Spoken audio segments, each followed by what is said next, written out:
نیت اگر اچھی ہو تو اس کے نتائج بھی اچھے ہی نکلتے ہیں۔ اگر ہم رب کے آگے سچے ہیں تو ہماری دعاؤں کی برکتیں بھی تمہارے ساتھ رہیں گی۔ حق کے راستے پر چلنے والوں کی اللہ مدد فرماتا ہے فرزند۔ سورہ بقرہ میں اللہ رب العزت فرماتا ہے تم پر جہاد لازم ہے اور یہ ایک آزمائش ہے۔ ہو سکتا ہے یہ آزمائش تمہارے حق میں بہتر ہو، اور جس شے میں تمہیں خیر نظر آئے ہو سکتا ہے اس میں شر ہو۔ بے شک اللہ ہی سب جاننے والا ہے۔ پیغمبر اکرم جب ہجرت فرما رہے تھے تو ان کا سہارا اللہ پر یقین اور ایمان تھا۔ اللہ نے کبھی انہیں بے سہارا نہیں چھوڑا۔ مکڑی کے جال کے ذریعے اللہ نے اپنے محبوب کی حفاظت فرمائی۔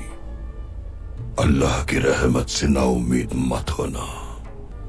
اپنے مقدس مقصد کے لیے دل کو حکمران بنا لو، لیکن یاد رہے فرزند، اصل حکمرانی اللہ کے نیک اور برگزیدہ بندوں کے لیے ہے۔ اللہ کے کلام سورہ آل عمران کے الفاظ ہمیشہ دہراتے رہنا۔